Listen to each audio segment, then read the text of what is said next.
அனுசரணை வழங்குவோர். இப்போது 280 ரூபாவுக்கு சிக்னல் 160 கிராம். இலங்கையில் லாபகரமான விலையில் ஒரு பேக்.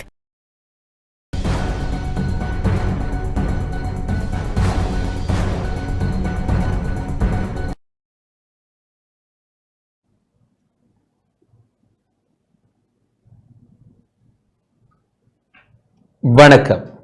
டான் தமிழொலியின் இரவு நேர பிரதான செய்தி அறிக்கையோடு இணைந்திருக்கும் நான் ஜெகநாதன் சஜித். முதலில் தலைப்புச் செய்திகள்.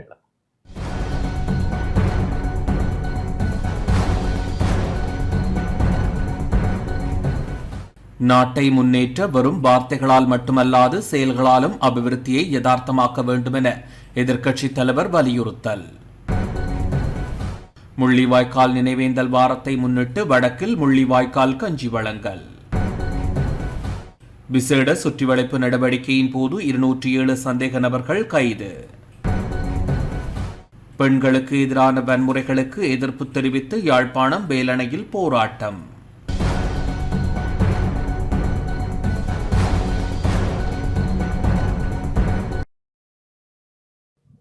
தொடர்வது முதன்மை செய்தி.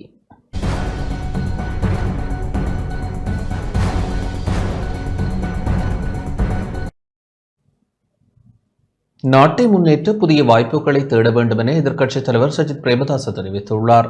நாட்டை முன்னேற்ற புதிய வாய்ப்புகளை தேட வேண்டும் எனவும் வெறும் வார்த்தைகளால் மட்டுமல்லாது செயல்களாலும் அபிவிருத்தியை யதார்த்தமாக்க வேண்டும் எனவும் எதிர்க்கட்சித் தலைவர் சஜித் பிரேமதாச தெரிவித்துள்ளார். இன்று மாத்தரை உராப்புல ஸ்ரீ ரத்னஜோதி பிரிவேனாவில் இடம்பெற்ற நிகழ்வில் இவ்வாறு குறிப்பிட்டார். எதிர்வரும் 2028 ஆண்டு நாட்டுக்கு தீர்க்கமானதொரு வருடமாகும். 2028 முதல் நாம் கடனை மீள செலுத்த வேண்டும். 2033 ஆண்டு முதல் கடனை திருப்பிச் செலுத்துமாறு சர்வதேச நாணய நிதியம் தெரிவித்தது. ஆனால் முன்னைய அரசாங்கம் அதனை 2028 குறைத்து இணக்கப்பாட்டை எட்டியது. எனவே 2028 ஆண்டுக்குள் கடனை அடைக்க அதிகளவிலான பொருளாதார வளர்ச்சி எமக்கு தேவை. 5% பொருளாதார வளர்ச்சி விகிதத்தை பேணிச் செல்ல வேண்டும் என நிபுணர்கள் கூறுகின்றனர். அரசு வருவாயை அதிகரிக்க வேண்டும், ஏற்றுமதியை ஊக்குவிக்க வேண்டும், வெளிநாட்டு கையிருப்புகளை அதிகரிக்க வேண்டும்.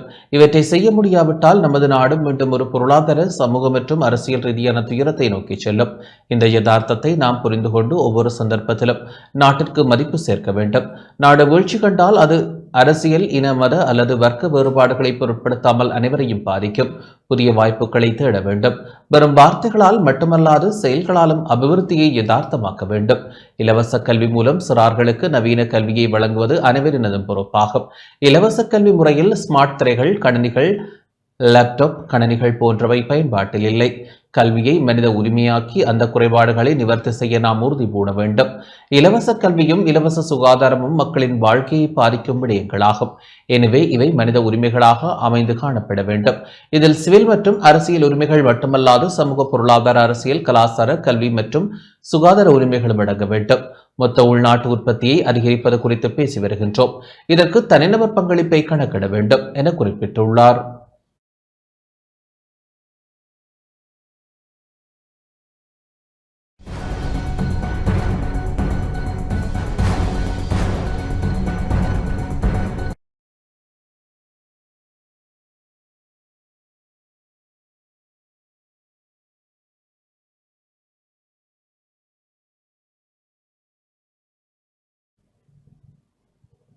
வடமாகாண வைத்தியசாலைகளை அபிவிருத்தி செய்ய திட்டம் வகுக்கப்பட்டுள்ளது.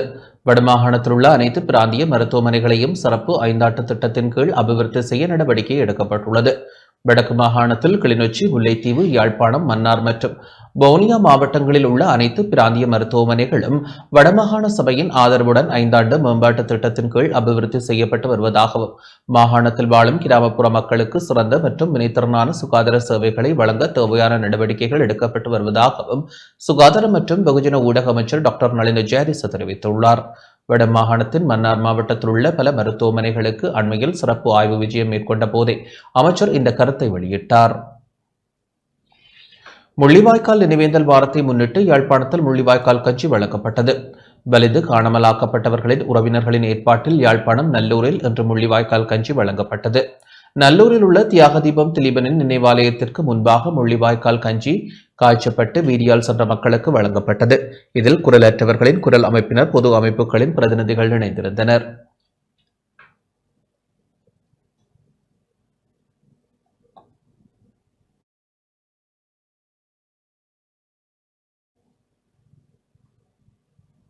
தமிழ் தேசிய மக்கள் முன்னணியின் ஏற்பாட்டில் யாழ்ப்பாணம் கைதடியில் இன்று முள்ளிவாய்க்கால் கஞ்சி வழங்கப்பட்டது. இதில் தமிழ் தேசிய மக்கள் முன்னணியின் தலைவர், நாடாளுமன்ற உறுப்பினர் கஜேந்திரகுமார் பொன்னம்பலம் உள்ளிட்ட குழுவினர் பங்கேற்றனர். இதன்போது வீதியால் சென்ற மக்கள் அனைவருக்கும் கஞ்சி வழங்கி வைக்கப்பட்டது. யாழ்ப்பாண பல்கலைக்கழக மாணவர்களின் ஏற்பாட்டில் இன்று கிளிநொச்சியில் முள்ளிவாய்க்கால் கஞ்சி வழங்கப்பட்டது. பல்கலைக்கழக மாணவர்களால் கிளிநொச்சி பேருந்து நிலையத்தில் கஞ்சி காய்ச்சப்பட்டு பேருந்து நிலையத்தில் நின்ற அனைவருக்கும் வீதியால் சென்ற மக்களுக்கும் வழங்கப்பட்டது. எம் வலி சுமந்த எம் உறவுகளின் வரலாற்றை எம்முடைய அடுத்த இளைய தலைமுறையினருக்கு கடத்த வேண்டிய காலத்தின் கட்டாயத்திலே நாம் இருந்து கொண்டிருக்கிறோம். இந்த மே 18 துக்க தினமாக, துக்க வாரமாக இதனை நாங்கள் அனுசரித்துக் கொண்டிருக்கிறோம். எங்களுடைய இறுதிக்கால யுத்தத்திலே நாங்கள் ஒருவேளை உணவுக்கு கூட வழியின்றி அல்லற்பட்ட காலத்திலே வந்து எங்களுடைய உயிரை காத்த இந்த கஞ்சியினை எங்களுடைய மக்களுக்கு மீள நினைவுபடுத்தும் வகமாகவும், எங்களுடைய அடுத்த இளம் தலைமுறையினருக்கு எங்களுடைய வரலாற்றை கடத்தும் முகமாகவும் இதனை யாழ்ப்பாண பல்கலைக்கழக மாணவ சமூகமாக நாங்கள் முன்னெடுத்து செல்கிறோம். கிளிநொச்சி மாவட்ட வலிது காணாமலாக்கப்பட்டோரின் உறவுகளின் ஏற்பாட்டில் கிளிநொச்சி கந்தசுவாமி ஆலயம் முன்பாக இன்றைய தினம் முள்ளிவாய்க்கால் கஞ்சி வழங்கப்பட்டது. முள்ளிவாய்க்கால் மண்ணில் இறுதி யுத்த நேரத்தில் அங்கிருந்த மக்கள் தமது உயிரை காப்பதற்காக தயாரித்து அருந்திய முள்ளிவாய்க்கால் கஞ்சியை நினைவுகூறும் முகமாகவும் வரலாற்றினை அடுத்த தலைமுறைக்கு எடுத்து செல்லும் நோக்கிலும் முள்ளிவாய்க்கால் கஞ்சி வழங்கும் நிகழ்வு இன்று கிளிநொச்சியில் முன்னெடுக்கப்பட்டது.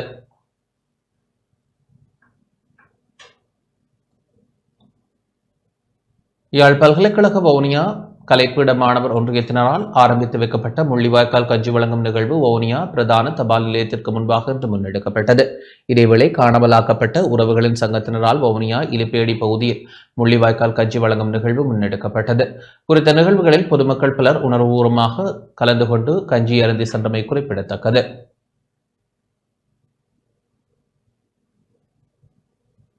முள்ளிவாய்க்கால் நினைவேந்தல் வாரத்தின் 2ஆம் நாள் நினைவேந்தல் கஞ்சி வழங்கும் நிகழ்வு இன்று வடமராட்சியில் முன்னெடுக்கப்பட்டது. இலங்கை தமிழரசுக் கட்சியின் வடமராட்சி கிளையினரின் ஏற்பாட்டில் நிகழ்வு முன்னெடுக்கப்பட்டது. நெல்லியடி பேருந்து நிலையம் முன்பாக நினைவேந்தல் முன்னெடுக்கப்பட்டதுடன் முள்ளிவாய்க்கால் கஞ்சியும் பரிமாறப்பட்டது.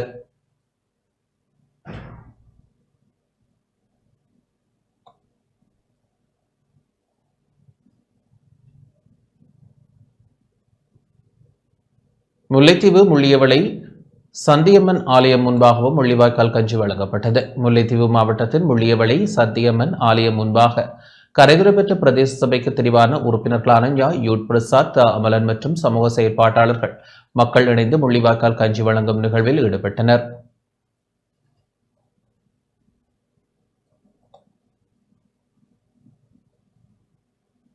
மன்னாரிலும் முள்ளிவாய்க்கால் கஞ்சி பரிமாறப்பட்டது.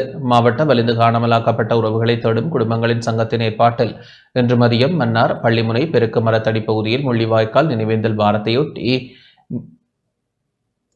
நினைவு கஞ்சி காட்சி மக்களுக்கு வழங்கப்பட்டது. இதன்போது கருத்து தெரிவித்த மன்னார் மாவட்ட வலிந்து காணாமலாக்கப்பட்ட உறவுகளை தேடும் குடும்பங்களின் சங்கம், கஞ்சிக்காக வரிசையில் நின்ற எத்தனையோ உறவுகள் கஞ்சி கிடைக்காமல் குண்டுவெடிப்பில் சிக்கி உயிரிழந்தனர். இன்று அதை மறக்க முடியாது, மன்னிக்கவும் முடியாது என தெரிவித்தனர்.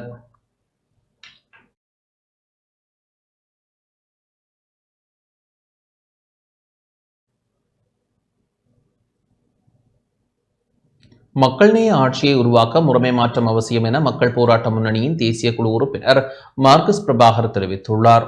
முதலாளிகளுக்கு ஏற்ற வகையிலான முறைமையின் காரணமாக நிறைவேற்று அதிகார ஜனாதிபதியால் கூட உரியவாறு செயற்பட முடியவில்லை என மக்கள் போராட்ட முன்னணியின் தேசிய குழு உறுப்பினர் மார்க்ஸ் பிரபாகர் தெரிவித்துள்ளார்.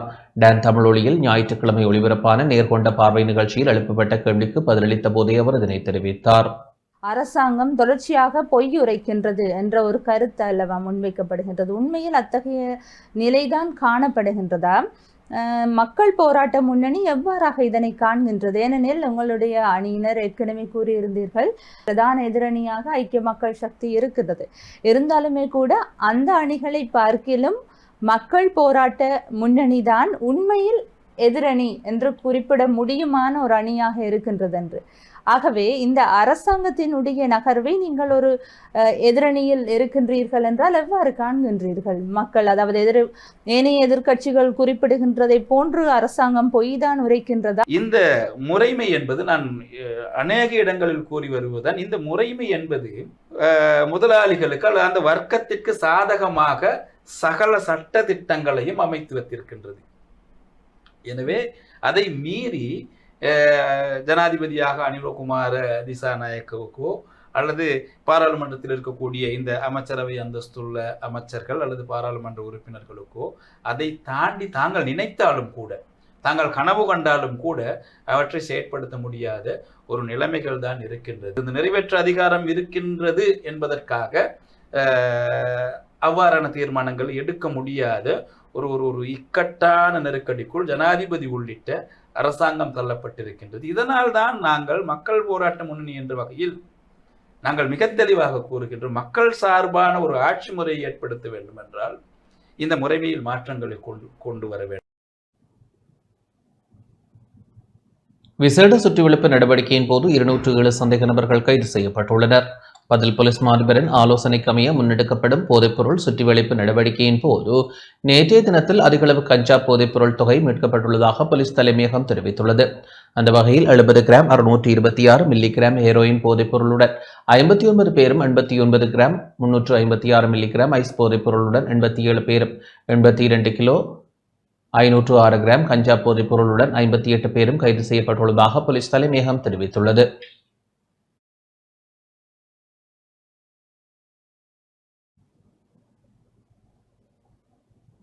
பெண்களுக்கு எதிரான வன்முறைகளுக்கு எதிர்ப்பு தெரிவித்து யாழ்ப்பாணம் வேலணையில் போராட்டம் நடத்தப்பட்டுள்ளது. பெண்களுக்கு எதிரான வன்முறைகளுக்கு எதிர்ப்பு தெரிவித்து யாழ்ப்பாணம் வேலணை சந்தி பகுதியில் இன்று போராட்டம் நடத்தப்பட்டுள்ளது. புங்குடுதீவு மாணவி வித்யா வன்புணர்வுக்கு உட்படுத்தப்பட்டு கொடூரமாக படுகொலை செய்யப்பட்டு இன்றுடன் 10 ஆண்டுகள் நிறைவடைகின்றன. குறித்த மாணவிக்கு நிகழ்ந்த கொடூரங்களுக்கு எதிர்ப்பு தெரிவித்தும் பொதுவாக பெண்களுக்கு எதிராக இடம்பெறும் வன்முறைகளுக்கு எதிர்ப்பு தெரிவித்தும் சமூக மட்ட அமைப்புகள் ஒன்றிணைந்து இந்த கவனஈர்ப்பு போராட்டத்தை முன்னெடுத்தன. இதில் சமூக மட்ட அமைப்பினர், கல்விமான்கள், கட்சி சார்ந்தவர்கள், மக்கள் என பலர் பங்கேற்றனர். ஜனநாயக ரீதியாக இடம்பெற்ற போராட்டத்திற்குள் போலீசார் உட்புகுந்தமையால் பதற்றமான சூழ்நிலை ஏற்பட்டது. போராட்டத்தில் ஈடுபட்டவர்களின் பெயர்களை கேட்டு பதிவு செய்வதற்கு போலீசார் முனைந்தனர். இதன்போது பாரிய எதிர்ப்பு வெளியிடப்பட்டதனால் போலீசார் திரும்பிச் சென்றனர்.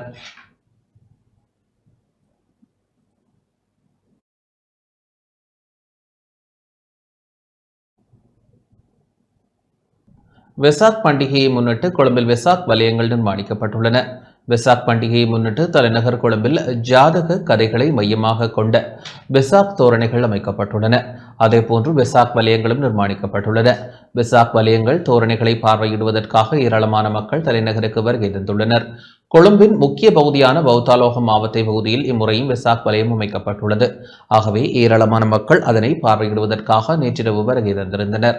இதற்கிடையில் கொழும்பு ஹொனுப்பெட்டியவில் உள்ள ஹங்காராம விகாரையும் ஜனாதிபதி செயலகமும் பிரதமர் அலுவலகமும் இணைந்து ஏற்பாடு செய்த புத்தரஷ்மி விஷாக் வலயத்தை பிரதமர் கலாநிதி ஹரணி அமரசூரிய திறந்து வைத்தார். இந்த நிகழ்வில் கருத்து தெரிவித்த பிரதமர், பல்வேறு இனங்களை சேர்ந்த கொழும்பின் அனைத்து மக்களாலும் கூட்டாக கொண்டாடப்படும் இந்த புத்தரஷ்மி விஷாக் பண்டிகை தனித்துவமானது. கொழும்பு நகரின் மத சகவாழ்வு மிகவும் முக்கியமானது. இந்த சகவாழ்வின் காரணமாகவே நாம் அதிக எண்ணிக்கையிலான அன்னதான நிகழ்வுகளையும் வெசாக் வலயங்களையும் காண முடிகின்றது. இந்த அன்னதான நிகழ்வுகளை நகரத்தில் உள்ள அனைவரும் தங்கள் பணத்தையும் முயற்சியையும் செலவழித்து நடத்துகின்றார்கள். இந்த நிகழ்வில் புத்த சாசனம், சமய மற்றும் கலாச்சார விவகார அமைச்சர் ஹினிதும சுனில் செனவி, இந்திய உயர்ஸ்தானிகர் சந்தோஷ் ஜா, வெளிநாட்டு தூதுவர்கள், பிரதமரின் செயலாளர் பிரதீப் சபுதந்திரி மற்றும் பல விசேட விருந்தினர்கள் கலந்து கொண்டனர்.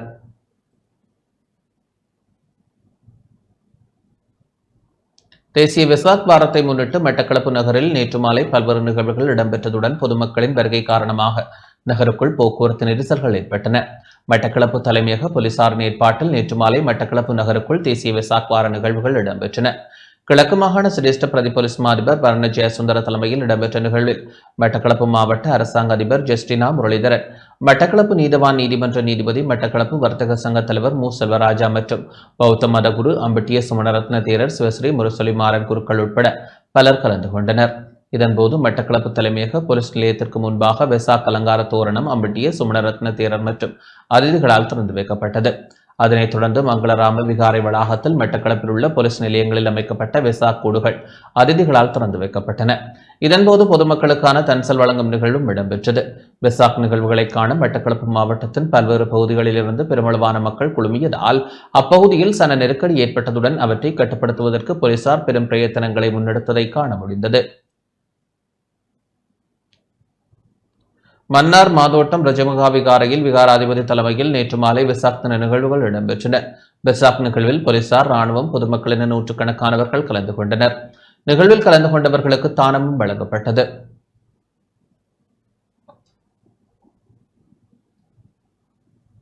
இலங்கை ராணுவத்தின் 59வது படைப்பிரிவினால் முல்லைத்தீவு புதுக்குடியிருப்பு பிரதேச சபை மைதானத்தில் பாரிய வெசாக் வலயம் அமைக்கப்பட்டுள்ளது. மைதானத்தில் வெசாக் கூடு கண்காட்சி இடம்பெற்றதுடன் மக்களுக்கு உணவு மற்றும் ஐஸ்கிரீம் தானமும் வழங்கப்பட்டது. நேற்றிரவு 7:30 மணியளவில் இடம்பெற்ற நிகழ்வில் வன்னி பாதுகாப்பு படை தலைமையகத்தின் ராணுவ கட்டளை தளபதி மேஜர் ஜெனரல் குலத்துங்க, முல்லைத்தீவு 59வது படைப்பிரிவு கட்டளை தளபதி மேஜர் ஜெனரல் ஹெட்டியாராச்சி ஆகியோர் வெசாக் கண்காட்சியை திறந்து வைத்தனர். கொக்குளாய் விகாரை விகாராதிபதியின் மத வழிபாட்டுடன் தானம் வழங்கப்பட்டது. வெசாக் தினத்தை முன்னிட்டு கிளிநொச்சி தர்மபுரம் போலீசாரால் குளிர்பானம் வழங்கப்பட்டது. போலீசாரால் வீதியால் சென்ற மக்கள் மற்றும் வாகனங்கள் மறிக்கப்பட்டு குளிர்பானம் வழங்கி வைக்கப்பட்டது.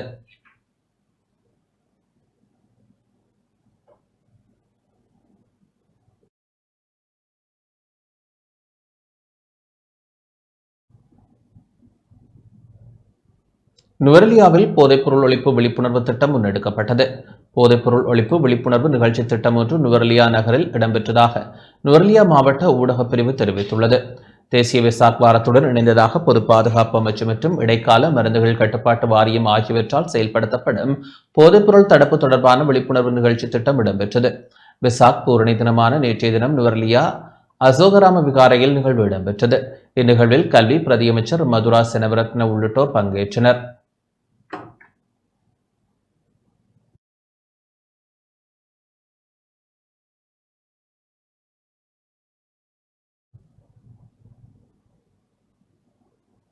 நாடாளுமன்ற உறுப்பினர் ஜீவன் தொண்டமான் இலங்கைக்கான இந்திய உயர்ஸ்தானிகரை சந்தித்து கலந்துரையாடியுள்ளார்.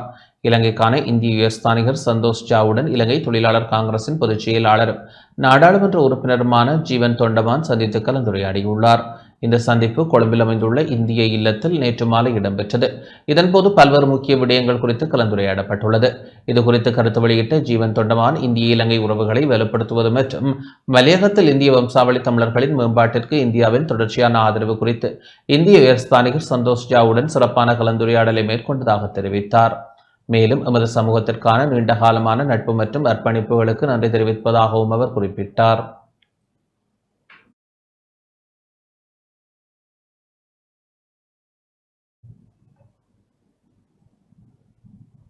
யாழ்ப்பாணம் தம்பாட்டி அரசனர் தமிழ் கலவன் வித்தியாலயத்தில் புதிதாக அமைக்கப்பட்ட நூலகம் இன்று திறந்து வைக்கப்பட்டது. யாழ்ப்பாணம் தம்பாட்டி அரசனர் தமிழ் கலவன் வித்தியாலயத்தில் அமைக்கப்பட்ட மாணிக்கம் பூமணி ஞாபகார்த்த நூலகம் இன்று திறந்து வைக்கப்பட்டது. அதிபர் வில்லியம் சாந்தகுமார் தலைமையில் இடம்பெற்ற நிகழ்வில் வடக்கு மாகாண ஆளுநர் வேதநாயகன் பிரதம விருந்தினராக பங்கேற்றார். ஆளுநர் தேசிய கொடியை ஏற்றி வைத்ததுடன் நூலகத்தை நாடாவட்டி திறந்து வைத்து நினைவுக்கல்லையும் திரைநீக்கம் செய்து வைத்தார். சிறப்பு விருந்தினராக வடக்கு மாகாண கல்வி, பண்பாட்டு அலுவல்கள், விளையாட்டுத்துறை மற்றும் இளைஞர் விவகார அமைச்சின் செயலாளர் பட்ரிக் ரஞ்சன் பங்கேற்றதுடன் கௌரவ விருந்தினராக தீவக வலய கல்வி பணிப்பாளர் ஞானசுந்தரன் பங்கேற்றார். மேடை நிகழ்வுகளின் போது நெய்தலின் ஊற்று என்ற நூல் வெளியிட்டு வைக்கப்பட்டது. அத்துடன் நூலகத்தை அமைப்பதற்கு அன்பளிப்புகள் வழங்கியவர்கள் கௌரவிக்கப்பட்டனர். 2021ஆம் ஆண்டு நூலகத்திற்கான அடிக்கல் நாட்டப்பட்டு 1,55,00,000 ரூபாய் செலவில் நூலகம் அமைக்கப்பட்டுள்ளது. நூலக திறப்பு விழாவை தொடர்ந்து புலம்பெயர் சமூகத்தின் உதவியுடன் பாடசாலையில் அமைக்கப்பட்ட வாகன திரைப்படமும் ஆளுநரால் திறந்து வைக்கப்பட்டது.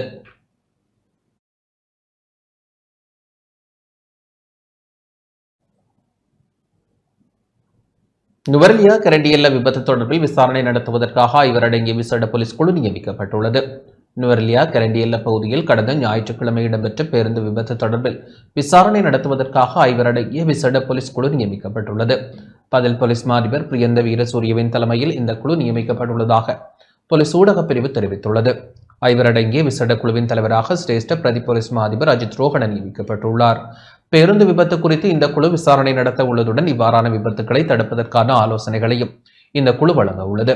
கரண்டியல்ல பகுதியில் இடம்பெற்ற பேருந்து விபத்தில் 22 பேர் உயிரிழந்துள்ளதுடன் 40 பேர் தொடர்ந்தும் சிகிச்சை பெற்று வருகின்றமை குறிப்பிடத்தக்கது. கொத்மலை ரம்புடை பகுதியில் இடம்பெற்ற பேருந்து விபத்திற்கு பேருந்தில் அளவுக்கு மீறிய பயணிகள் பயணித்தமை மற்றும் அதிக களைப்பு காரணமாக சாரதிக்கு உறக்கம் ஏற்பட்டமை ஆகியவையே காரணம் என நுவரெலியா மாவட்ட மோட்டார் வாகன பரிசோதகர் ஜாலி பண்டார் தெரிவித்துள்ளார். இந்த விபத்து பேருந்தில் ஏற்பட்ட இயந்திர கோளாறு காரணமாக நிகழவில்லை என ஆரம்பகட்ட விசாரணைகளில் தெரிய வந்துள்ளது. எவ்வாறாயினும் இச்சம்பவம் தொடர்பாக விசேட குழு மூலம் தற்போது விரிவான விசாரணைகள் மேற்கொள்ளப்படுவதாக ஜாலிய பண்டார தெரிவித்துள்ளார். மேலும் விபத்திற்கான உறுதியான காரணங்கள் வெளிப்படுத்தப்படும் என ஜாலிய பண்டார தெரிவித்துள்ளார். இந்நிலையில் பேருந்து விபத்தில் உயிரிழந்த 4 பேரின் உடல்கள் கொத்மலை வைத்தியசாலையிலிருந்து நாவலப்பட்டி மாவட்ட பொது வைத்தியசாலைக்கு கொண்டுவரப்பட்டு அவர்களது உறவினர்களிடம் ஒப்படைக்க நடவடிக்கை எடுக்கப்பட்டுள்ளது.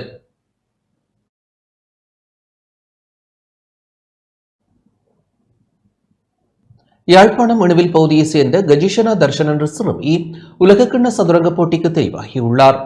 யாழ்ப்பாணம் இணுவில் பகுதியைச் சேர்ந்த கஜிஷனா தர்ஷன் என்ற சிறுமி 8 வயதுக்குட்பட்ட உலகக்கிண்ண சதுரங்க போட்டிக்கு தெரிவாகியுள்ளார்.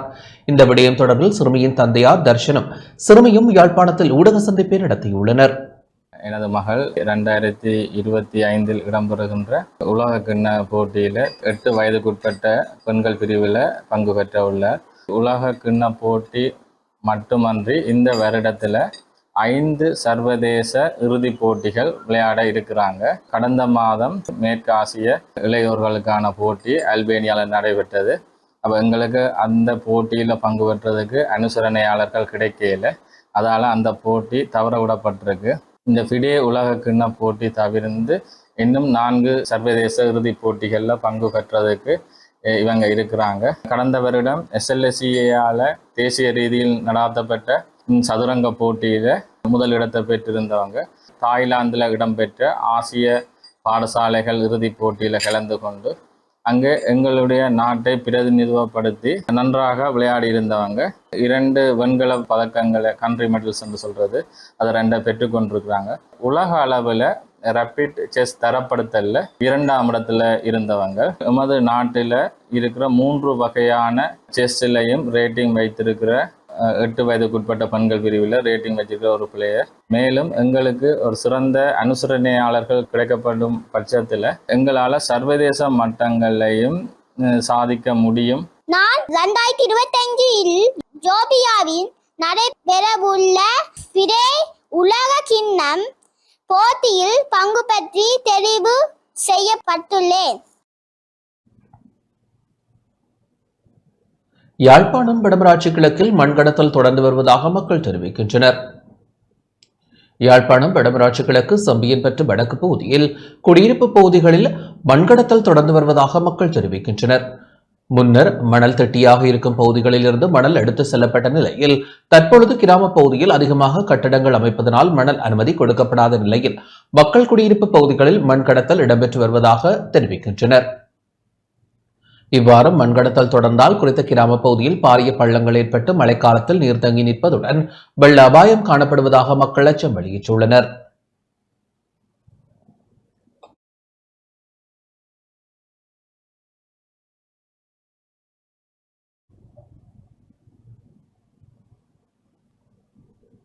இத்துடன் இந்த செய்தி அறிக்கை நிறைவடைகின்றது. வணக்கம்.